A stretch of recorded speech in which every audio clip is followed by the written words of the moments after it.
நீ இப்ப செக்ரட்டரி ஆயிட்ட. அவ நிம்மதியா இருக்க மாட்டா, நிம்மதியா இருக்கவும் விடமாட்டா. உன்னை போட்டு டார்ச்சர் பண்ணிக்கிட்டே இருப்பா. தினம் தினம் இதை பத்தி வந்து வீட்டில் பேசிட்டு இருந்தா நம்ம இதை பேசதான் நேரம் இருக்கும், வீட்டு விஷயங்களை பேசவே முடியாது. அப்புறம் வீட்டோட நிம்மதி சந்தோஷம் எல்லாம் போயிடும். நான் ஏற்கனவே சொன்னதுதான் பொண்ணு, ஆஃபீஸ் விஷயம், அசோசியேஷன் விஷயம், இந்த மாயா விஷயம் இதெல்லாம் வீட்டுக்கு வெளியே வச்சு பேசுவோம், வீட்டுக்குள்ள வச்சு வேணாம்.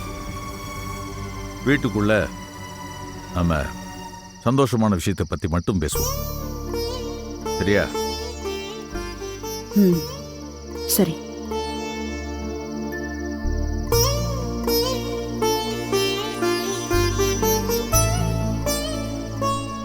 இப்பவே சூர்யாவை பத்தி பேசிடலாம்.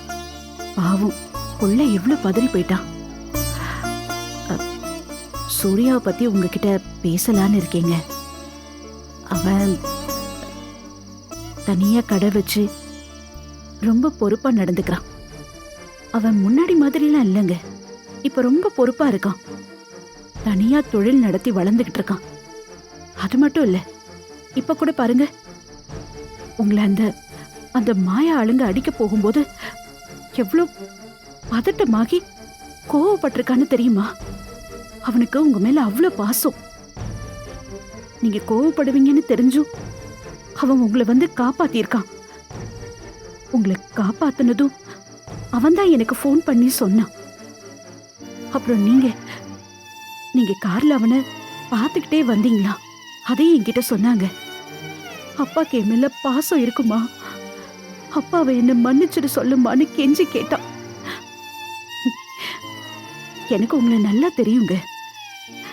எனக்கு தெரியும், ஏதோ உங்களுக்கு அவன் மேல ஒரு கோவம். நீங்க அவனை பார்த்தத என்கிட்ட சொல்லி அவன் அவ்வளவு சந்தோஷப்பட்டான். என்னோட ஆசை, அவனோட குழந்தை நம்ம வீட்டுல தாங்க வளரணும். நாம எல்லாரும் குடும்பமா சந்தோஷமா இருக்கணும். நாம எல்லாரும் சேர்ந்து அந்த குழந்தைய வளர்க்கணும். அதனால நீங்க அவன்கிட்ட நான் பேசினது அவர் கேட்கவே இல்லையா?